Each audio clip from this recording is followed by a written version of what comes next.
Hello and welcome to the Pixel Hearts panel for 2021, once again done remotely.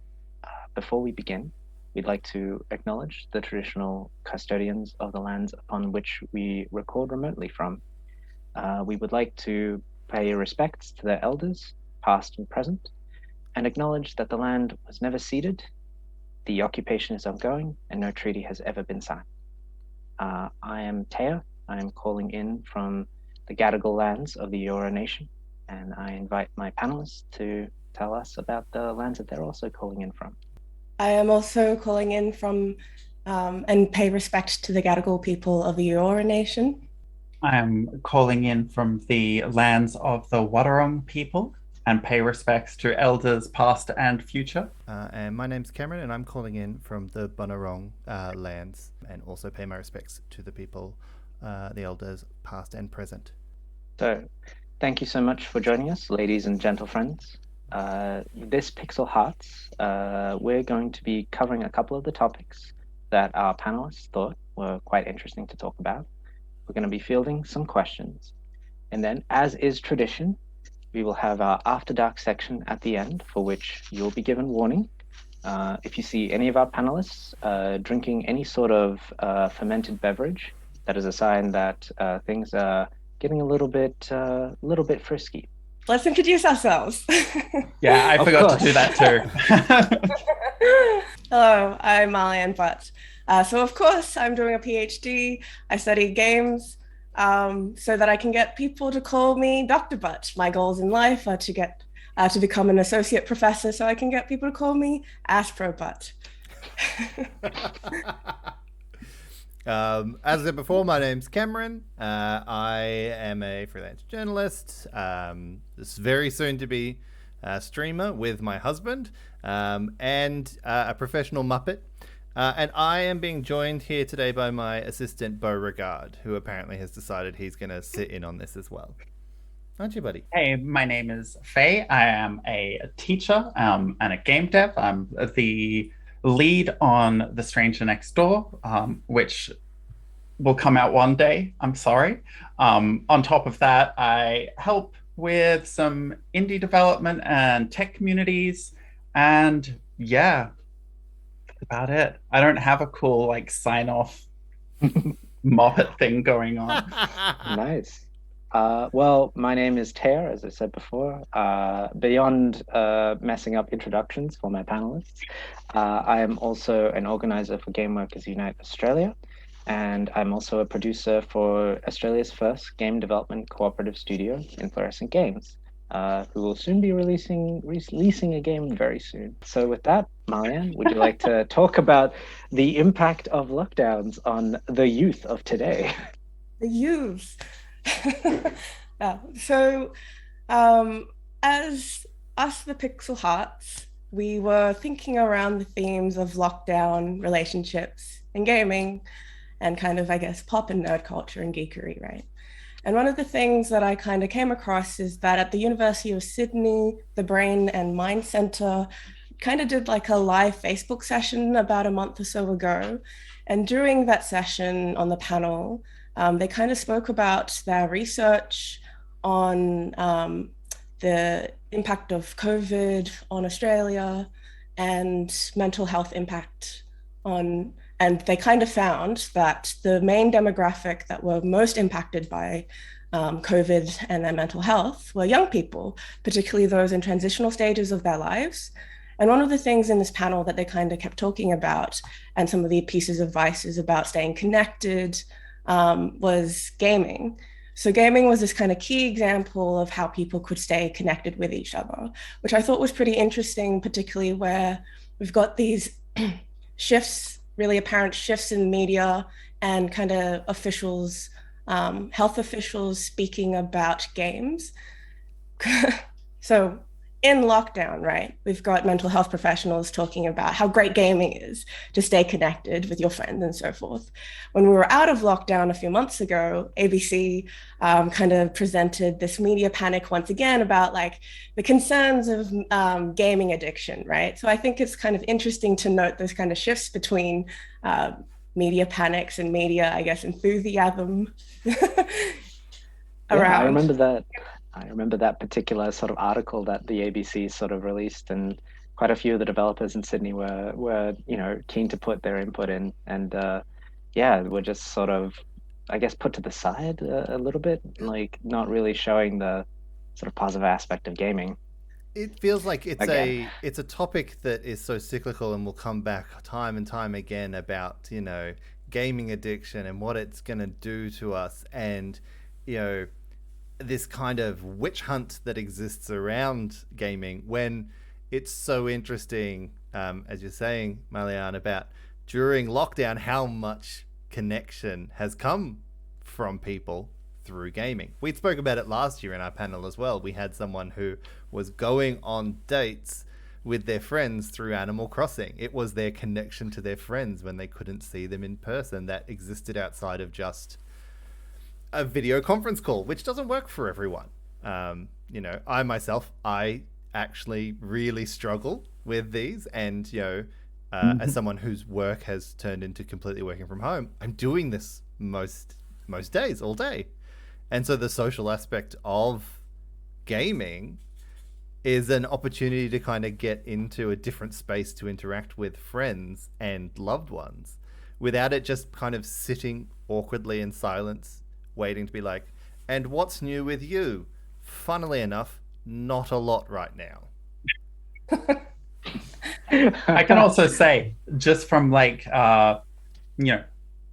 teaching students, like when lockdown hits, you can see it in the face of everyone the next day. They're just kind of like, I'm not leaving the house again. And I've seen some really good success of groups of students starting up a little D&D game or something that they play online, right? And that connection even helps stay connected and turning up to classes and things. And I don't know, there's something about that, creating that connection, that makes things just easier the next day. Mm-hmm.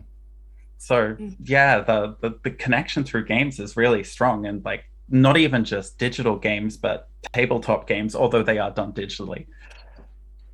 Yeah, it works. Well, I thought it was an interesting point that the UC researchers kind of brought up. The student representative there kind of mentioned that, well, they were giving all these pieces of advice, right, of the, go for a walk, call your friend, play games together, and use voice chat and so forth, is that these kinds of suggestions of staying connected often relied on pre-established social networks. And for young people in transitional stages of their lives, for example, maybe international students coming to Australia, right? Or if you've graduated from high school and you're moving into university or other parts of your life and other plans, those kind of social connections are being taken for granted. Mm-hmm. I think that's being older myself, one of the older of the quartet, I would say. A lot of the people that I'm playing with are pre-established relationships that I've had for a long time. The number one being my husband, who lives with me. I'm playing with him the most. It's pre-established. But I find it interesting that I play Destiny, and we've lost essentially our entire clan in Destiny. They've all kind of moved on from the game.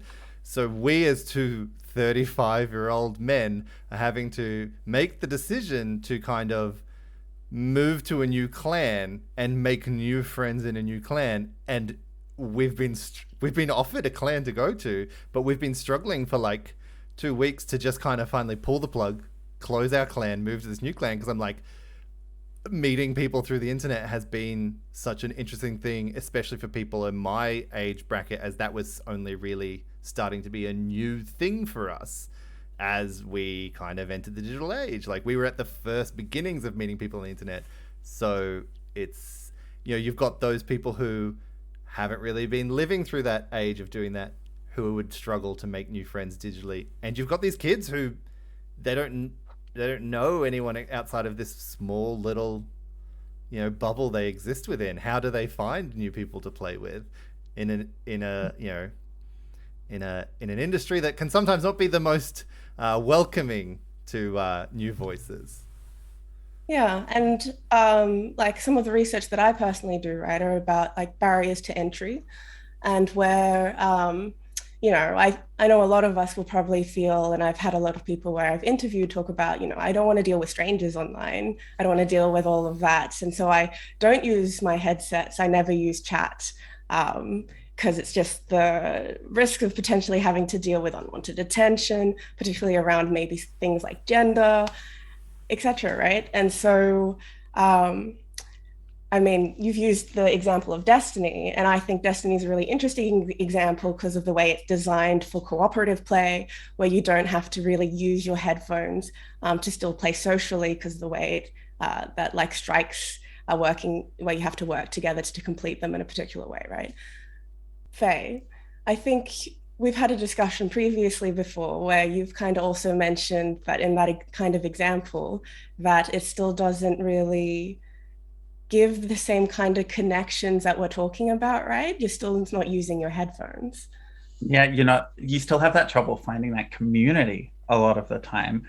And like Cam's example there about moving to another clan, that's kind of it, right? Like a lot of the time, in order to create those communities or find communities or whatnot, you've got to find a group of other like-minded people, and like that's tough, right?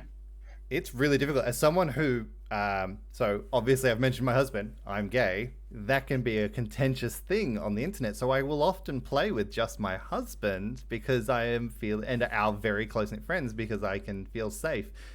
I've had an incident where I called him babe on a voice chat with people who we didn't know, and it created a problem.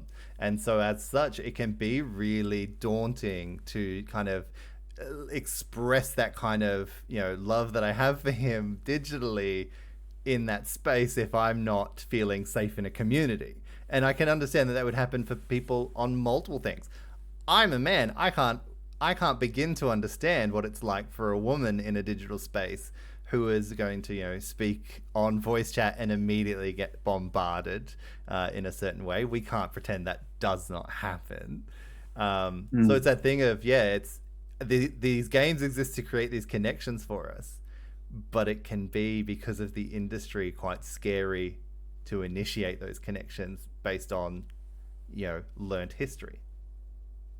So obviously, the easiest way to deal with this is become polyamorous and have enough partners that you can field a whole raid group, right? Like that's always going to be the advice I have to give here. But that's not everyone's situation. I can't wait for me and my 5 husbands to be the first ones to clear Vault of Glass in the next raid run. So outside of that, there's a lot of things that you can do. Like I know people who have had a lot of success finding communities by, I don't know, a streamer that they really like watching, joining their Discord and just like chatting with people who are brought to that person and that personality for the same reasons, right? So like if you join a Discord for a openly gay streamer, for example, you already bypass those issues with the discrimination that you might have to address there. I know, for example, a lot of people who find a lot of friends in their favorite VTubers Discord. Like, there's all kind of communities that you can join, and that shared interest really helps to like overcome that initial issue, right? So Discords for games are usually a bit too large to find that kind of connection, but following a community of a personality that you already like watching online can help overcome that. Going through different possible guilds or clans in games till you find one you really click with means that you've instantly got a large group of people who you can chat with and find those connections again, especially when if it's an MMO or whatever, like Final Fantasy 14, they usually have pretty clear descriptions of the group there, where they'll say things like, we don't want any discrimination in our guild, so we're open to this, that, and the other, and that can help you feel a little bit more safe and open to communicating in those communities and making a hell of a lot more friends. I also Yeah. feel Wait, can I say That's how? a- Can we swear on this? I forgot. We can, Oh, can't we? yeah. We're marked as mature. Don't worry. Okay, cool. We're good. But Oh, that's right. we- We have the after dark anyway. Yeah, we'd be Of screwed. course. Yeah. So Swearing's the I least guess of our problems right now. with regards to those digital spaces, it is an active part of sort of curation on the part of people who are organizing those spaces as well, right? So, if it becomes you can grow a Discord quite large, but it has to be an active sort of involvement from the people sort of running it in order to maintain that sort of space where newcomers feel sort of welcome, and that sort of those issues of discrimination and other sort of marginalization are immediately sort of dealt with and don't sort of grow or fester. And as someone who does sort of run those sorts of spaces and has to be actively involved with sort of engaging with those problems if and when they come up, yeah, like it's no easy task. But look, when they work, they fucking work. And yeah, I definitely recommend like those sorts of online spaces for connecting. And there's also different kinds of games, right? And depending on these different games, also they have different kind of communities, right? They foster different communities too. And for example, I know that one of my interviewees spoke about how they really liked Overwatch because of the way that Blizzard have kind of responded to those kinds of issues. They've been kind of proactive about it, where I think they've kind of like coded in if anyone says easy GG, right? Like good game, easy.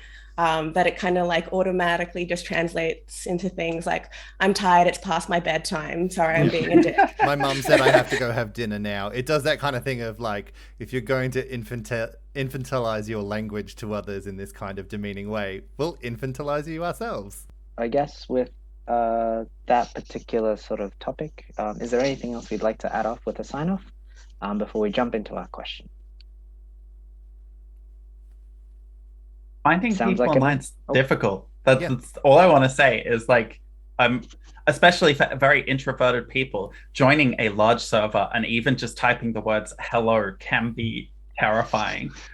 But it's very positive. And sometimes the best thing you can do is just watch the channel, and when someone starts talking about something you're interested in, join in and share in that conversation, because that can set you up right. As someone who spent most of his life investing purely on physical relationships, I can't tell you how in the last 2 years having to relearn how I assess digital relationships has been daunting, but I've had to kind of throw myself in the deep end, or you sit there alone, unable to connect.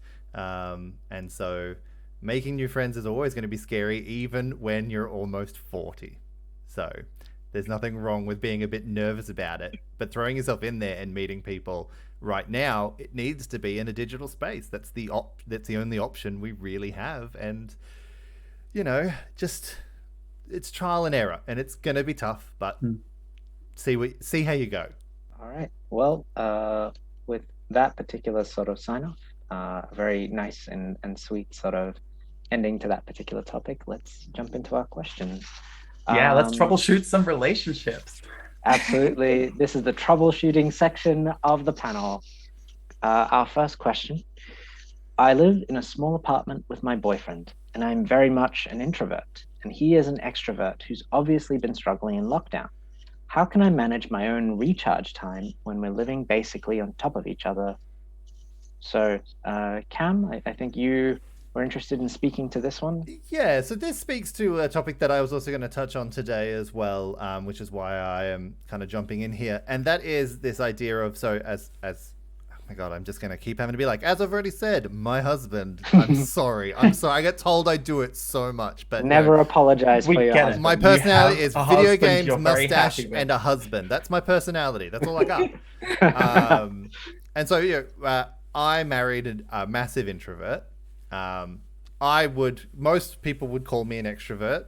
As I said, the last 2 years have made me kind of go, well, maybe I am a bit of an introvert. I'm kind of enjoying just staying home a lot right now, but I'm definitely a lot more high energy than him. And we are on top of each other in this house. We also have a very high energy dog. There's a lot going on in this house that needs a lot of attention. And I don't think he'd call it a benefit, but he kind of has said it is a little bit to me before. He is still having to go to work during this. So he's leaving the house 5 days of the week, which, isn't fantastic, isn't great, but, it's, I think, helped him in that sense of getting away from it all. But one of the things I want to talk on is the importance of separate alone time from each other and gaming separate from each other, because I think that's one of the big things. Gaming has been a core part of my husband and I's relationship from the very beginning. It's what brought us together. It's what kept us together. We game together nearly every day. And one of the key things during this lockdown is, without the kind of outside distraction of the rest of the world, and without our time being spread between these other things going on, it's so easy for us to be like, we're home, what do we do? Let's jump on Destiny. Let's we'll just do some strikes. It's Season of the Lost. Let's help Mara solve, all this kind of stuff. And it became really obvious to me that we needed, for a time, we kept trying to bring each other into each other's games. So I play Final Fantasy 14 a bit as well. And I was like, come play Final Fantasy 14. And when it didn't click with him, I was like, well, I'm not going to play it either because I want to play it with you. And now I've gone back much later because I realized how important it is that both of us have that time to play separate from the other. Because otherwise, you're in each other's pocket the whole time and you feel like you should be doing things together all the time. You're in love. You got married. That's the whole point. That's why you're with them. You love them. You should be spending every opportunity to spend time with them.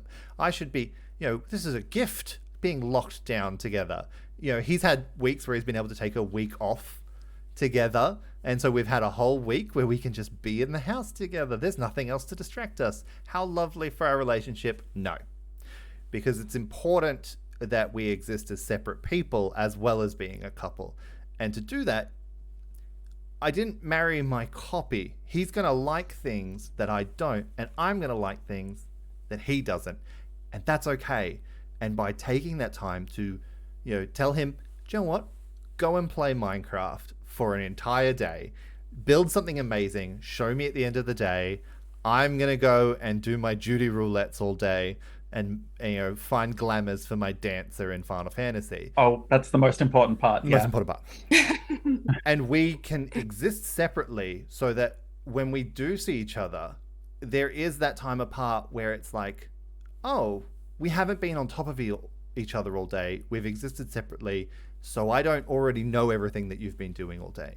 Being able to come up and see what he's done all day, him being like, look, I built this, crazy waterfall dungeon that you have to go through this secret thing, and I'm there going, I know nothing of this because I've built a house in Minecraft and that's all I've been able to do.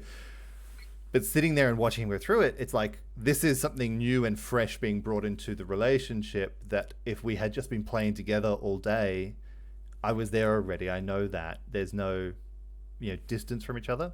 So I think the biggest thing, if you're both gamers and you're living in a house together, the number one thing is find games that you can play separately. And this is, I think, one of the biggest important things. Find single player games that you can play separately. Mm-hmm. Something that doesn't require that connection to another person for you to be enjoying it. I basically bullied him into getting Ratchet and Clank when it dropped, because I'm like, we don't have a lot of single player games right now on PlayStation 5. There's just not a lot of options. So as soon as one came out, I'm like, get that and play that. And you just play that. And, we're in the same room and he's doing that and I'm playing my game over here. But I don't need to know what's happening with him and he doesn't need to explain it to me. And he gets to just take that time to exist separately in a little bubble that's not requiring my energy feeding into him. And these are bubbles that you've negotiated together, yes. Right? So for this person, it might be good for them to sort of, speak with their partner about their own needs and talk with them about how their partner can also resolve those. As an extrovert, just getting that energy from other people, maybe he can spend some more time with his friends or just find a different sort of outlet for that extra energy so that it can be reflected back at him. It's going to be something that comes up a few times during all of these kind of questions, but one of the key things is to communicate. Communication is always going to be key, and if you can't talk to your partner about these things, that's a bigger problem that needs to be addressed. If you can't say to them, hey, I'm not feeling it, then why are you with them? Is my number one question. But also, you need to learn to read your partner's energy, and your partner should be able to do the same for you.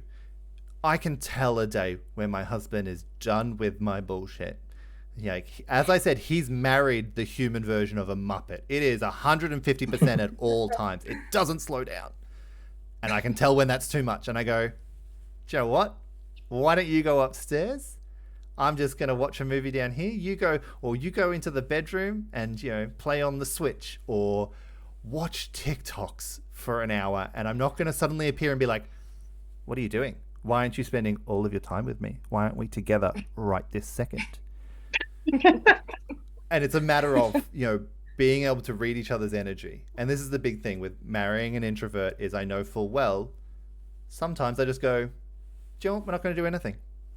Let's pop on old episodes of The X-Files and let's just sit here. And you don't need to talk to me. And if you want to be on your phone while we watch, that's fine. There's no commitment to what we're doing. We're having a low energy day. And sometimes as an extrovert, we need to be willing to let that go and be little and be small and be quiet and just have a nice calming moment. Because while our batteries might recharge in 5 minutes, theirs take a little bit longer, and that's completely okay. There's also the option for the extrovert in this relationship to find communities online, right? Like, there's other ways that you can redirect that energy that isn't like just constantly wearing on the introvert in the relationship. Exactly that. You find yourself some friends. Like, I have certain friends that I'm like, hey, I'm going to jump on and play with them. He knows them. There'll be a hello from the background, and then it's off, and he just does his own thing. Extrovert needs to sometimes not be completely clung to their introvert as easy as it can be, because they are the physical attention they have right in front of them during this lockdown, and they can't get it from anywhere else. Take a selfie and post it on Twitter. A bunch of people will like it, and you'll feel really good about yourself. I think I also just want to briefly highlight here as well, right? Because within this question, and maybe some of the other questions we will see here, is that this is kind of partly influenced by our individual ideas or what we imagine a relationship should be, right? Versus how things can be. And we all have different ideas of that relationship.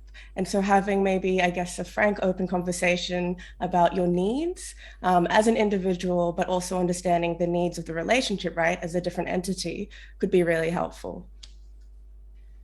It's just like, as we're saying, we're troubleshooting here. And if your computer is acting up, the first thing you do is you restart it, right? Like you go, oh, something's weird. I'll restart my PC, see if that fixed that. In a relationship, you shouldn't be defaulting to turning your partner off and on again, but talking with them should be what you focus on, right? Sit down and be like, okay, so what are your needs? Oh, God. What are your needs right now? What are my needs right now? How can we find a middle ground where we're both getting what we need, right? That just should be the default state that you should approach any problem in a relationship. Speaking of needs, our next question gets into the external needs, I guess. Dear Pixel Hearts, how do my husband and I balance our gaming against the rest of our responsibilities? With nothing else to do, we just keep convincing each other to game. Peer pressure from your other half is too real.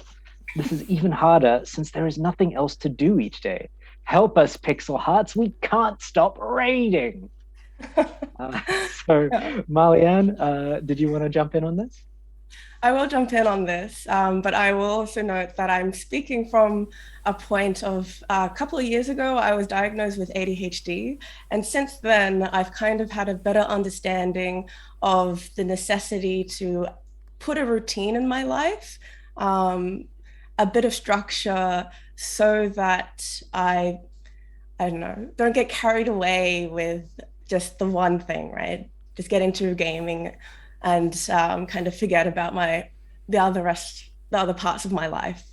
So some of the things that I've personally done to add structure is kind of sat down with my partner and we've set aside particular days of the week where we will do an activity. So Saturday is our music day, right? So we make sure that we're actually doing that, and it's a really good thing. We both really enjoy it, but we know Saturday is music day, right?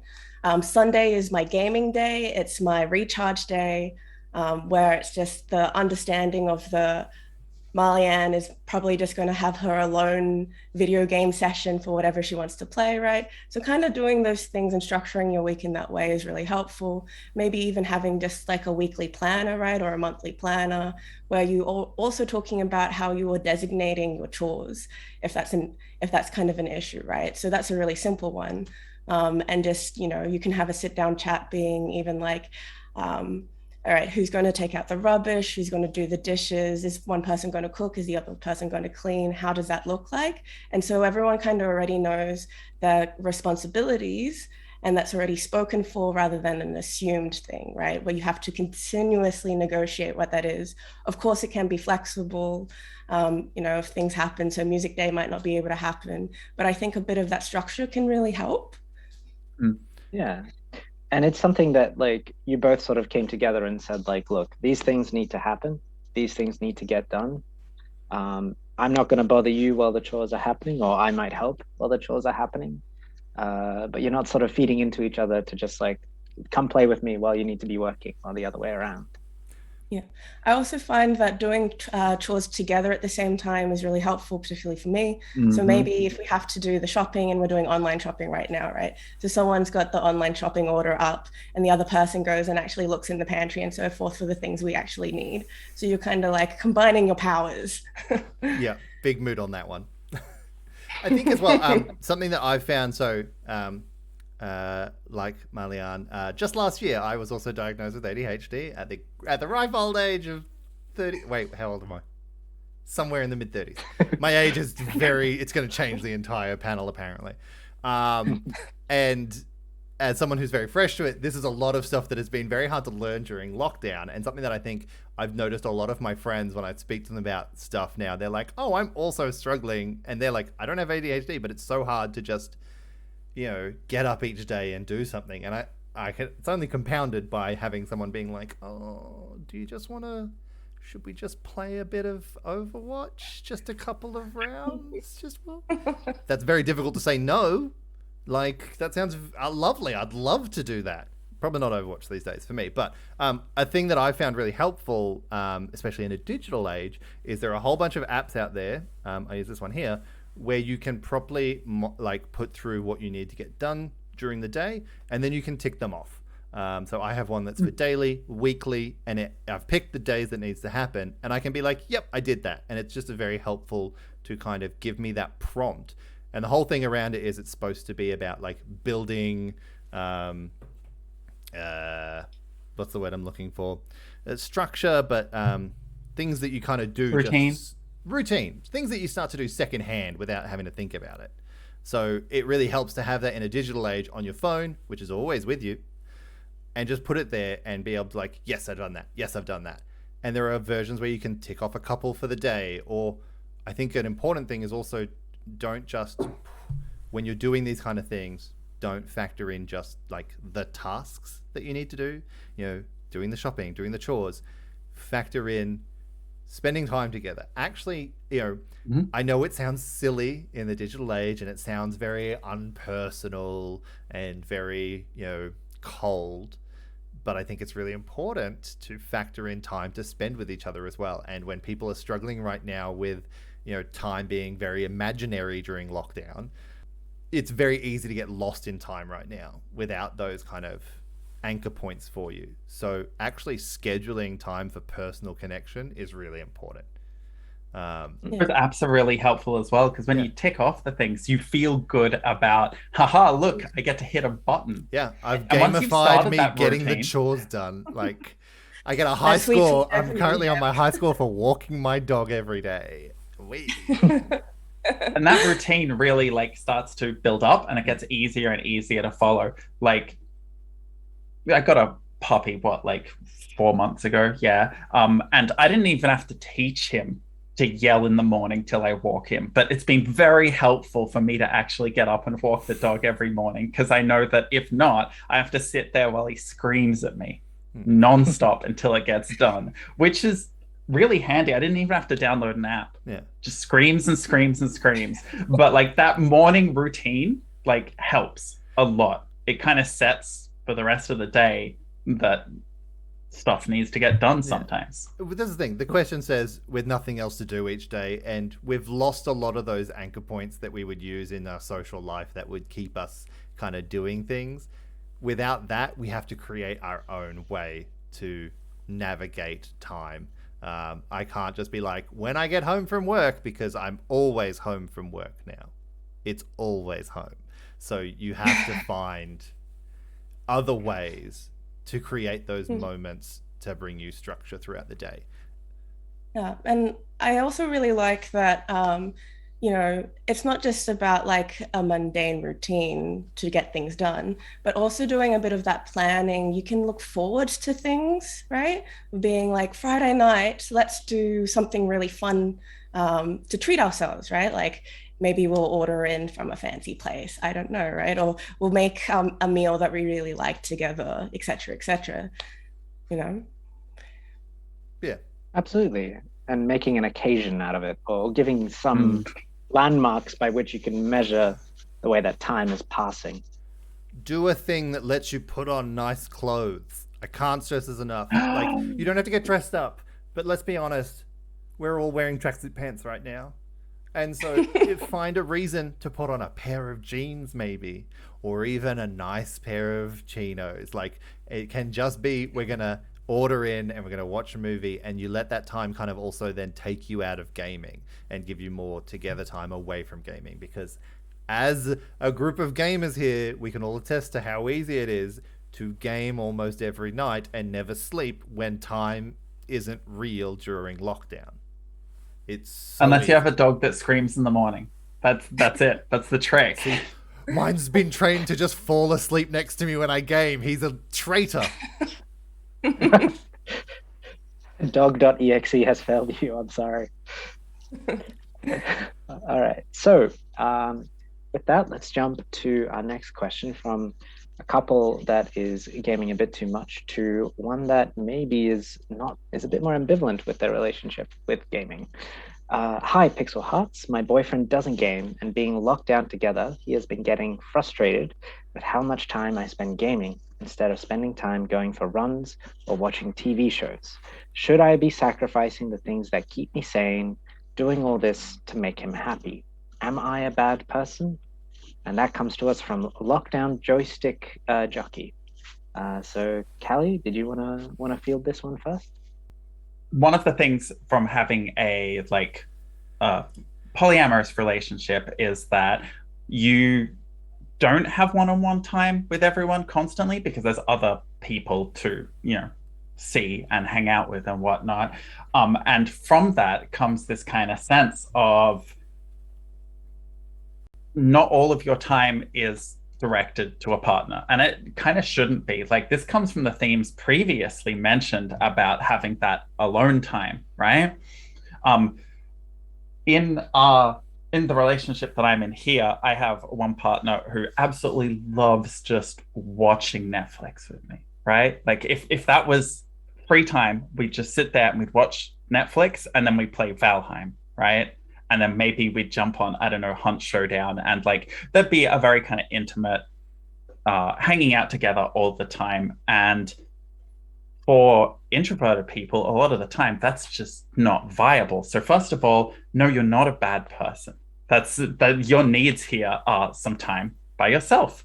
And routine, once again, and communication can really help with this. Like, in our household, we kind of have a situation where when it hits 6 o'clock, everyone knows that what's going to happen is I'm going to be cooking dinner. And then once dinner's finished, everyone hangs out until, we've about a movie length of time while we're eating dinner and all together and whatnot. And that is kind of a dedicated relationship hangout time.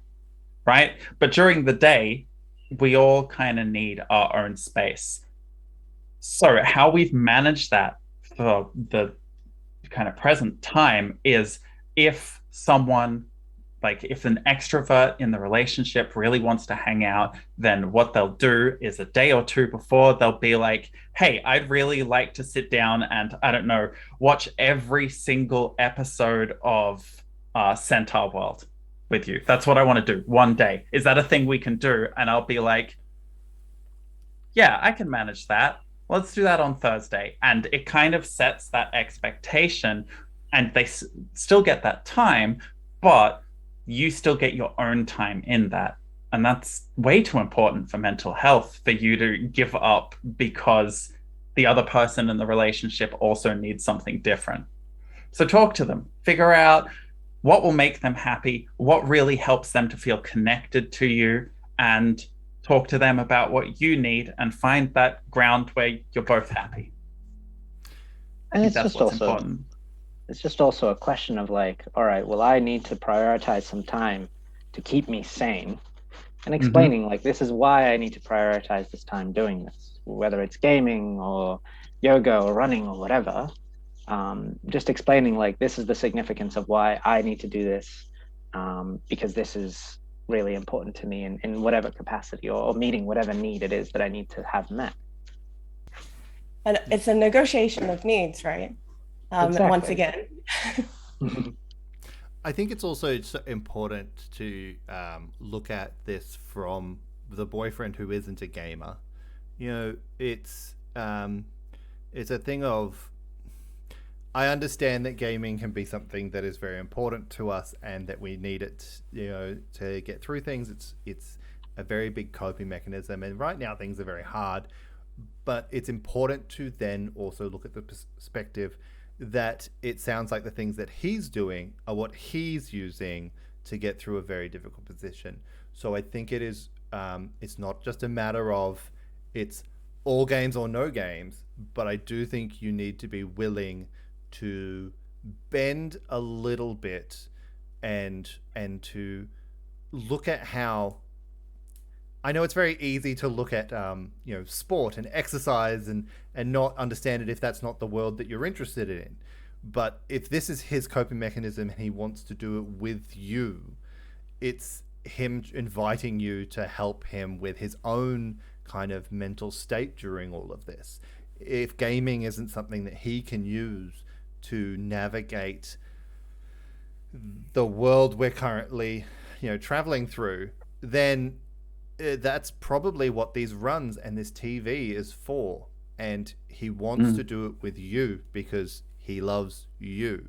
So while I would say you're not a bad person and you shouldn't give up your gaming entirely, and it can feel a little bit sometimes like people are asking you to do all or none, but maybe just take a step back, assess if that's actually what he's asking of you. Has he actually said that he wants you to stop gaming completely?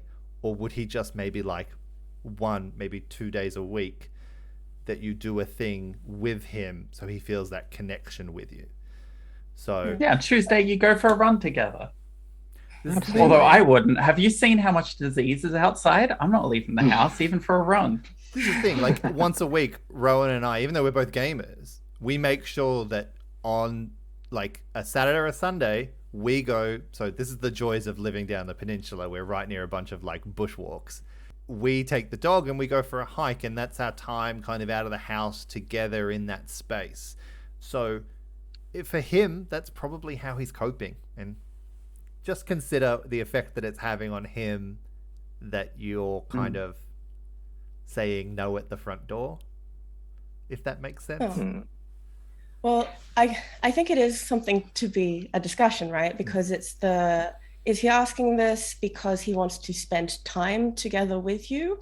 And maybe if that is the key concern here, then you can, I guess, like talk about what are the ways you do like spending time together, and that's something you would both want to do, right? I play board games with my husband, right? That's something that we kind of like connect over, and we spend time together doing that. And it's not playing video games, right? Like they are games as well, but it's like a different kind of shared activity still. And is it I don't. This could be controversial, but is there also a chance that he's doing it to help you?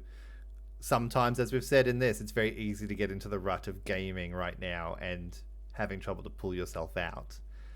Is he perhaps offering alternatives to not get stuck in there? It depends. Like we only know so much from the question. We don't know. Are you gaming? Are you getting up and you gaming all day and going to bed? Like, is this perchance a sense of pulling you away a little bit and giving you some breath? Yeah. I guess I highlighted for the other question about like the influence of the imagined relationship, right? Like how we think about what a relationship should be. Those can be different. I see here this kind of like the way that our ideas of a good life, right? That kind of like pursuing a good life or what a good life is, that is also a different thing for different people. So maybe that's the kind of discussion, right? Or is it going to be something around like spending time together? Or do you just kind of have different, ways about thinking what a good life is? But these are kind of discussions that you can have quite openly, right? And just understanding that we all come from a different point of view, but we do need to like meet in the middle. Yeah, I do think the question about if there is like as someone who has been in a relationship where the other person has been gaming to the detriment of themselves and the relationship itself, I think that is also a valid question to ask as well of yourself if you're listening into our panel. Like, are you able to sort of meet your other responsibilities, both to yourself, to your relationship, and just, I guess, your general sort of needs as well? If not, then maybe your boyfriend is trying to, give you a bit more space to just look after yourself away from just sort of performing that sort of self-care. It's a doom spiral, but to pull you out. Yeah, exactly. Although, question asker, if you are listening, we're not judging you. We're not saying that you're definitely like gaming yourself into the ground. Jesus, no. We just don't have enough of the information, so we're trying to cover all our bases. We're thinking about you, I'm question asker. Twitter for hours, and then my husband appears and goes, "You need to actually do something today," and I'm like, "Valid point. Yep, I should be doing something. Whoops." Yeah. Look, if you think that you are gaming too little and you're just barely coping by on the amount of pixel endorphins you get, then maybe your boyfriend and you need to have a conversation about why you're prioritizing gaming over other things. But if you are struggling to feed yourself or maintain a job or continue with studies, maybe that is a bit more of a valid concern on his part. That we should mention, right? Because we are also talking about coping and gaming as a coping, I guess, mechanism or strategy. That like it is really important right now to, through line here, thinking around our mental health. Is that like therapy is important. You can organize therapy sessions, Zoom call therapy sessions, right? I see my therapist every week, but that's kind of just more of the like, because I know it's important for me to keep that routine. And we kind of just chat about the things that are going on, right? This is partly because I'm at the end of my PhD. I have to submit it in a few months. And also we're in lockdown and I know that mental health is a thing, right? And so it's kind of this check-in. It's more about mental housekeeping, right? Where you're brushing away the cobwebs. You don't have to go and see a therapist when things are at their worst. Yeah, so I guess with that very useful advice and that final note on this particular question, we shall now perhaps jump into our last After Dark section. So for the purposes of a visual gag and to give everyone the opportunity to note out if they need to, We've only had a preview of what's coming for us. So this section, we are going to be inviting our mistress of dark online delights, Fae, to speak and introduce the topic. Okay. So last year at about this time, there was a let's say a new device which arrived on the market, which was the Quest 2. I'm not talking about what you think I am there, okay? I'm talking about something completely safe for work at this moment. Yeah. And the Quest 2 is a very, very low-cost VR solution, right? Because of this, you can drop a couple of $100, get in VR, and not have to worry about the what is it, like $1.6 thousand Valve Index setup, or so this it's opens a lot up to pay for. Yeah, this opens up the world of VR. And now with VR, you have a sudden opportunity to let's say explore some avenues of yourself that you have not previously explored. Now, there could be some standalone games that you could try out. Suggestions include things like Captain Hardcore, the Waifu Sex Simulator, and of course, the Dominatrix Simulator. All very interesting standalone things that you can explore, but these are all for self-exploration. And outside of that, you also have some social platforms within VR that you can experiment in yourself, such as things like VR chat. VR chat, please don't delete my avatar because I'm talking about not safe for work stuff. So, for example, and you can do this by yourself, or if you've got a partner who also has a headset. Have you ever wanted to experiment with what a sexual escapade with Big Boss Metal Gear Solid 3 era would look like? Because there's pre-built maps. Right? There's pre-built maps, there's pre-built avatars, you can do voices. This kind of stuff that before would involve a very expensive costume that you may rip during the quick scene that you do in the bedroom, you can now explore to your heart's content at home. This really, I feel like this ties in a big part. Like we've spoken previously in previous years, because we always like to have this after dark section. We've spoken very much about like the world of online sexual fantasy through like MMO and these online spaces. And it's about taking it from that next level of not just existing as an avatar, but embodying an avatar, which is such a different experience. And this is also, I'd like to say, it's not hugely researched at the moment, and it's something that obviously I would really, really like to research. But there is a thing which, especially in the VR chat community, they call phantom sense, which is almost a self-hypnosis kind of thing, where the more that your movement in-game matches your movement outside of game, you can start to feel physical reactions to a virtual hand. And I know I'm leaving that open, but there are some very interesting things out there that you can experiment with. And even outside of like pure what would happen if I got into bed with Big Boss Metal Gear Solid 3. There's also things that you can explore about yourself. Your avatar does not need to directly represent you in the real world. And, you know, Mahli-Ann and I have done talks about Overwatch erotic play before, and about exploration of self and identity, and that kind of stuff can be heavily explored in these kind of situations. But there's also then like, this would be a useful tool, I assume, as well then for, you know, not every couple is as lucky as some of us and is living together. Some are currently experiencing lockdown away from each other, and I can only assume that this would be a useful tool for those to connect with each other in a way that, you know, is otherwise not accessible to them. And if you want to go full technology, right, you can get like your VR headset, you can get full body tracking. So it's like tracking every single limb and mimicking it properly. If you want to go the extra mile, you can buy yourself some Love Sense toys and go the full teledildonics kind of situation. There's all kinds of options that you have for exploring your sexuality digitally from long distance. It's kind of endless.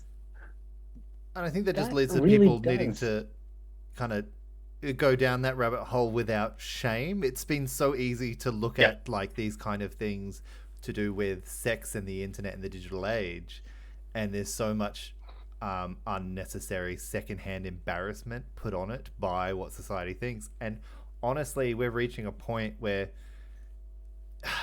if it's there, check it out, try it. Like, this has been my big thing, is we've reached an age where, is it so bad to experiment and to try something out? And I don't think it is. No. I would like to put a little proviso there, though, that if you are entering a like social area, even if it's just doing things in, like, as we've said, like Overwatch or whatnot, let alone things like VR chat, just be mindful of other people who share the space, and private rooms are where you should be when you do this, please. It's a publicly shared space, and you should respect everyone else. I think the digital rule And is the same TOS. as the physical rule, which is consent is always sexy. Yeah, 100%. Yeah. And also, I guess maybe a side note here as well is that we have been talking about like the really wonderful new emerging technologies that are available these days. But also you can kind of think about incorporating like a playfulness and like, I guess, like intimate experiences and sex and sexuality and experimenting in terms of, I guess, like practices of different kinds of sex, right? Like different kind of sex practices by like adding like a meta game to other aspects of your life, right? Where you kind of like, I guess, strip poker is what I'm thinking of here, right? Where you've kind of, maybe you're playing poker, but then you add that other kind of like intimacy, romance, kink, by making it strip poker, right? You can kind of do those kinds of things with other things too, other kinds of games, right? And as we said, consent is important. I swear What I I've like mentioned about before this- Strip Smash Brothers. I swear I've mentioned it on this panel Yes. as well. I'm pretty sure you have. I'm pretty sure I think it was the first panel. It's our first panel, and let me tell you, it's still a good time. So what I do like about this specifically is that, unlike those other instances where we've talked about like heel sluts, I think in our first panel, like it's a space specifically that's created for this sort of exploration. So it means not that, VR like, chat, not VR chat, please. I Not want VR to be chat. very specific. No, VR Right. chat is a social chatting application where people also happen to have private rooms where they do things. Once again, VR chat, please. I'm being nice. Don't delete my avatar. Okay. There are spaces that can be created that are specifically for shenanigans of perhaps a more intimate nature. And that's something that I appreciate, as just like an area and a space that is just more free to sort of explore those sorts of things. In the same way that like a kink space or a munch might be more comfortable to just sort of more openly talk about, like, yeah, I kind of want to, you know, get knocked around a bit by a lady on a unicycle dressed all in black. So it's just like, you know, having that space where you can just like, be able to talk about those things and explore them in a perhaps even a fantastical kind of way is something that's really exciting. Yeah, like there's online communities, right, that you can find. Exactly. Those online communities. Isn't there like a Wink, whole... wink. Isn't there like one server of WoW that's specifically like Yes. pretty raunchy? Yes, there it is. And there's that one All in right. where everything's Yep. going Gold down. Shire Inn. Yep. That one. Which, by the way, has been reproduced perfectly in VR chat. I just like to point out.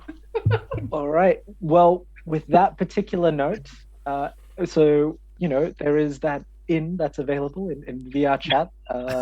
Not necessarily for risque kind of instances, but perhaps if you go into a private room, we will draw our panel today to a close. So thank you, everyone. I guess we're all signing off. So it's been a pleasure from us, and we look forward to seeing you again next year. We can't wait. Bye. If anyone does have questions, we do have a Twitter, Ask Pixel Hearts, and we're always happy to help when it comes to gaming and romance. And we're starting a podcast. Oh, now you've locked us in. You've heard it here. All right. Well, thank you all for coming, and we hope to see you again next year.